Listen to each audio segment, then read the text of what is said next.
ചാരു സുന്ദരിയായിരുന്നു. പക്ഷേ പാറുക്കുട്ടിയുടെ അത്ര തന്നെ സൗന്ദര്യം വരില്ല.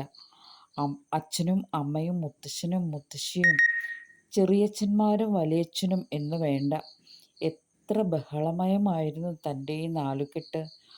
അമ്മായിമാരും അവരുടെ മക്കളും പേരക്കുട്ടികളും അവരെല്ലാം അവരുടെ സൗകര്യാർത്ഥം ദൂരെ ദൂരെ ജോലിപ്രശ്നവും പറഞ്ഞു പോയി.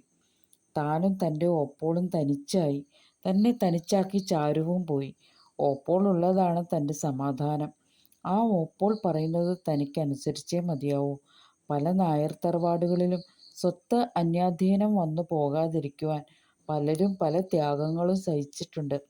വിവാഹം ചെയ്യാതെ എത്രയോ സ്ത്രീജന്മങ്ങൾ പാഴ്ജന്മങ്ങളായിരിക്കുന്നു. പുരുഷന്മാർ സ്വജീവിതം ഉപേക്ഷിച്ച് തറവാട്ടു കാരണവന്മാരായിരിക്കുന്നു. ഏവരുടെയും മുഖ്യധാര എന്ന് പറയുന്നത് സ്വത്ത് തന്നെ ആയിരുന്നു.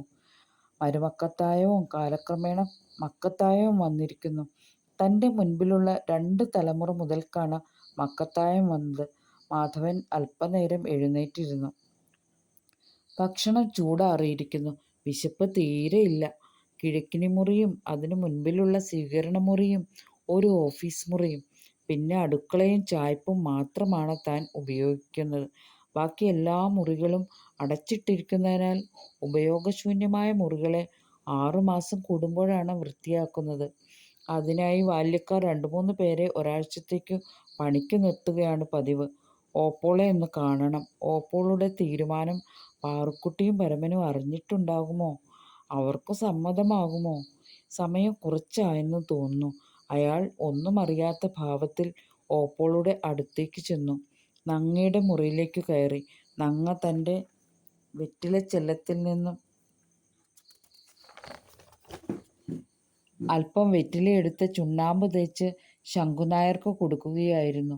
മാധവനെ കണ്ടതും ഇരുന്നോളു കുട്ടിയെ എന്നുള്ള പറച്ചിലിൽ അയാൾ അവരുടെ കട്ടിലിൽ തന്നെ ഇരിക്കുകയും ചെയ്തു.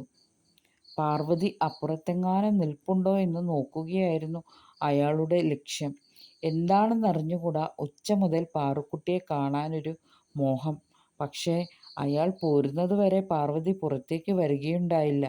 പകരം പരമൻ വന്ന കുശലം പറഞ്ഞു.